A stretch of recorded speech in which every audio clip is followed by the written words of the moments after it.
मैं doctor Shyam Shankar Prasad, associate professor, department of political science, Raja Singh college Siwan.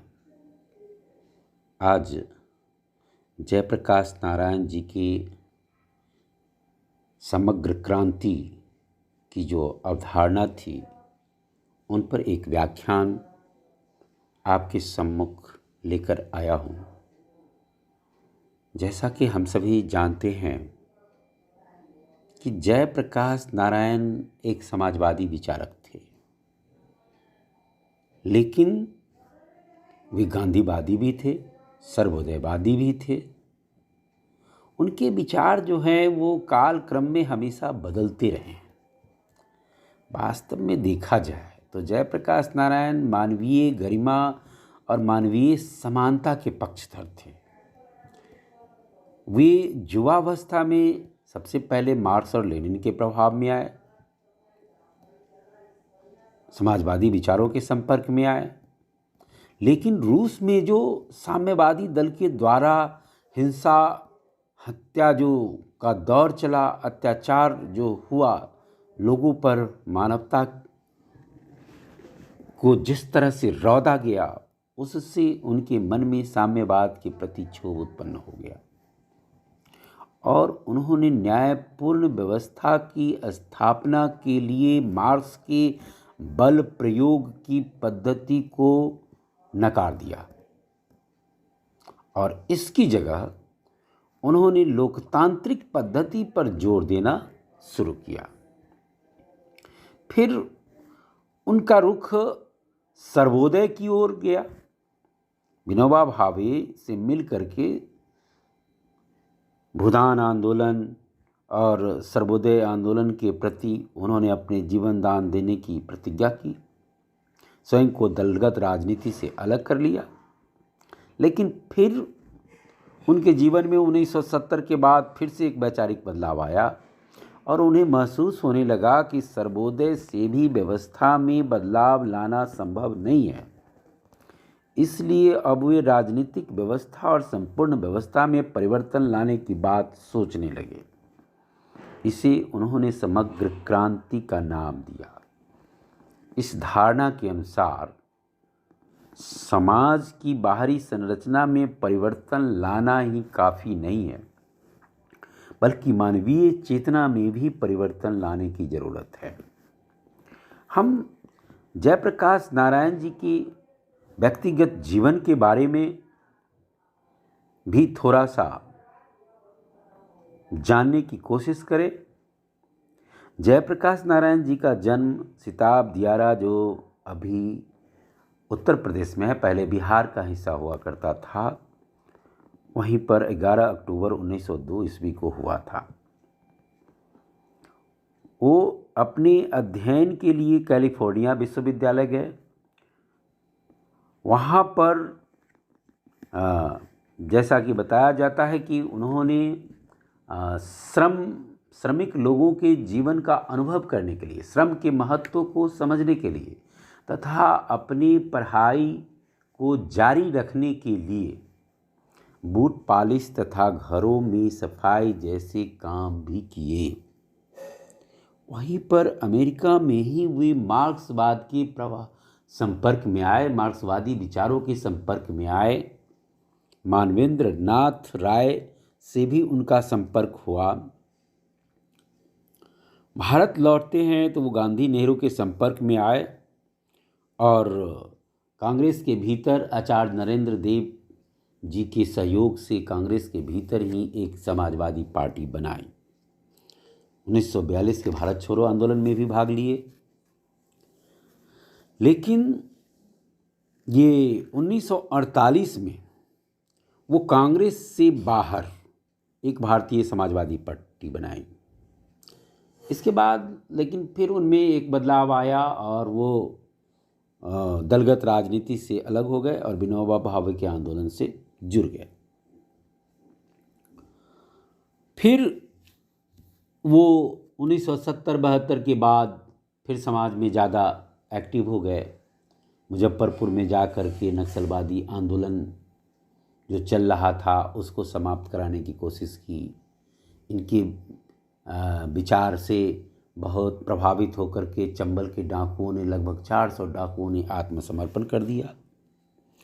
अब इसके बाद 1974 में देखा गया कि गुजरात में बहुत सारा असंतोष उभर करके आया और उसी समय बिहार में भी असंतोष उभरा। तो इस असंतोष को उन्होंने नेतृत्व देने की सोची।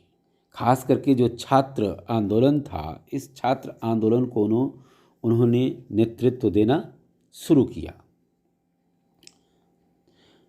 इसी बीच एक घटना घटी कि जून 1975 में इलाहाबाद उच्च न्यायालय के द्वारा चुनाव में भ्रष्ट तरीके अपनाए जाने के कारण इंदिरा गांधी को दोषी ठहराया गया। इंदिरा गांधी ने त्यागपत्र देने की जगह पर आंतरिक आपातकाल लागू कर दिया।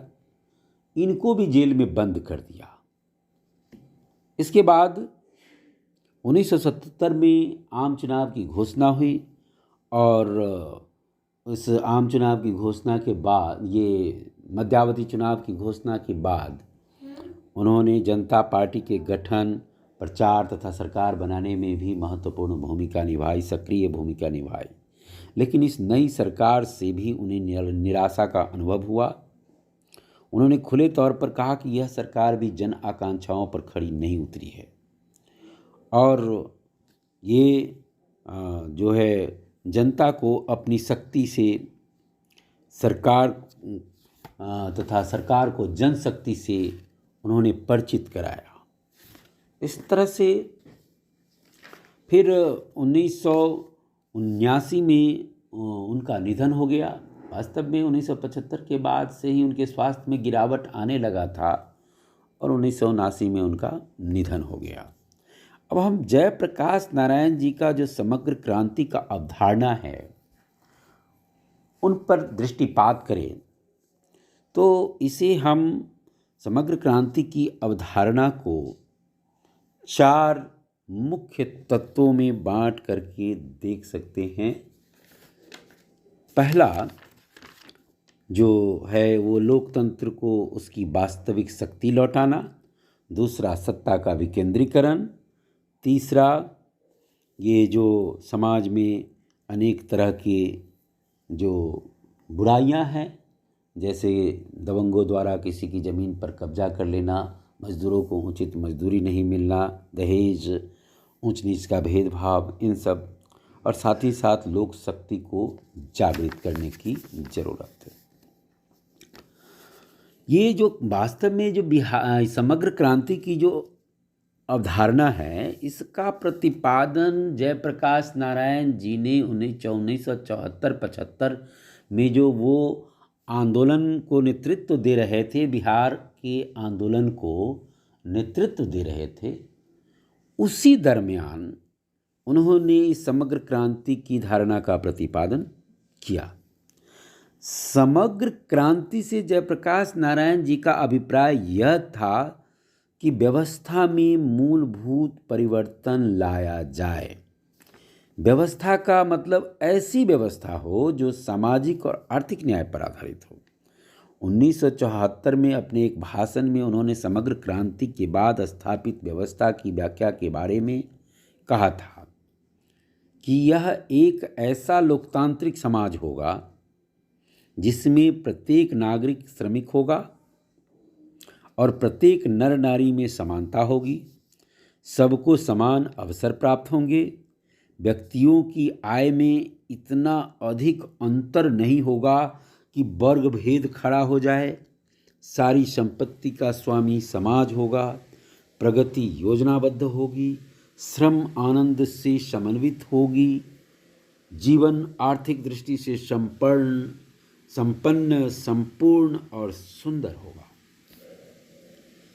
ये एक अन्य सभा में 1974 में ही उन्होंने संपूर्ण क्रांति के लक्ष्य के बारे में कहा कि संपूर्ण क्रांति का लक्ष्य भारतीय लोकतंत्र को वास्तविक तथा सुदृढ़ बनाना, जनता का सच्चा राज्य कायम करना, समाज से अन्याय तथा शोषण आदि का अंत करना, एक नैतिक, सांस्कृतिक तथा शैक्षणिक क्रांति लाना।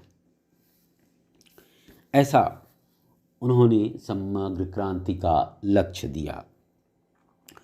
अब जो समग्र क्रांति की जो मूल बातें हैं उस पर थोड़ा सा हम दृष्टिपात करें तो सबसे पहले वो जो समग्र क्रांति की उनकी अवधारणा थी उसका प्रमुख तत्व कि लोकतंत्र को उसकी वास्तविक शक्ति लौटाना। उनका विचार था कि जनता अपने प्रतिनिधियों को चुनती है तो 5 वर्ष में एक बार वोट देकर के अपने प्रतिनिधि को चुन लेती है और उसके बाद अपने कर्तव्यों की इतिश्री मान लेती है। ऐसा उचित नहीं है। इसमें मतदाता और जनप्रतिनिधि के बीच निरंतर संपर्क कायम रहना चाहिए। सत्ता पर प्रभावपूर्ण नियंत्रण स्थापित की जाए, इसके लिए जरूरी है कि स्वतंत्र प्रेस हो, न्यायपालिका स्वतंत्र हो, विपक्ष और बुद्धिजीवी वर्ग भी अपनी सजग भूमिका निभाए। लोकतंत्र को वास्तविक बनाने के लिए उन्होंने 2 सुझाव दिए।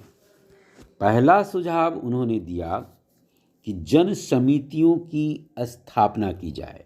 ये जन समिति भी 2 स्तर पर उन्होंने बनाने का विचार दिया। पहला जो जन समिति होगा वो स्थानीय स्तर पर होगा, वह अपने सांसदों और विधायकों पर नियंत्रण रखेगा, उनकी देखरेख करेगा, उन पर निगरानी रखेगा। दूसरा जो जन समिति होगा वह प्रांतीय और राष्ट्रीय सरकार के कार्यों की देखरेख करेगा, उन पर नियंत्रण रखेगा। और यह जो जन समिति होगा प्रांतीय और राष्ट्रीय स्तर पर होगा।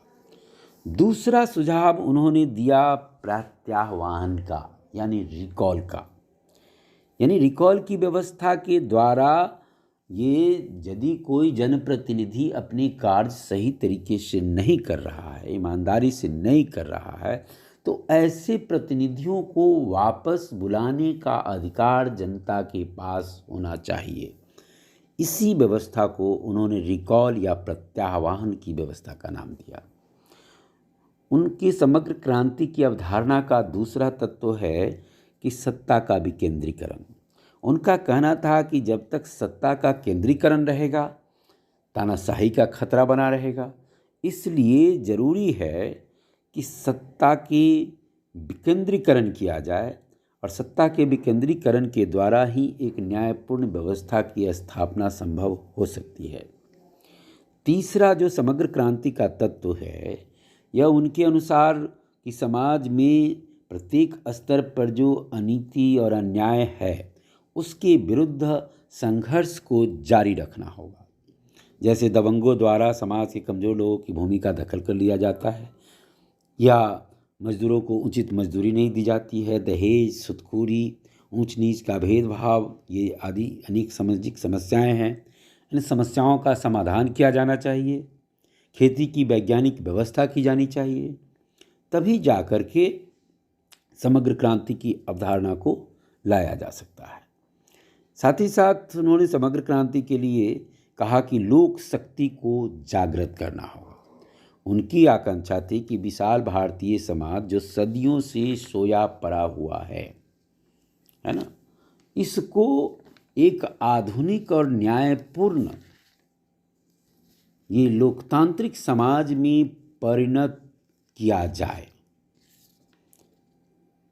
उनके विचार में राष्ट्रीय पुनर्संरचना के लिए, राष्ट्रीय पुनर्निर्माण के लिए स्वयंसेवकों की एक विशाल सेना की ज़रूरत है। ये स्वयंसेवक जनता के बीच जाकर, उन्हीं के बीच रहकर धैर्यपूर्वक उनकी समस्याओं को सुने, समझे और उसके समाधान के लिए रास्ता बताए।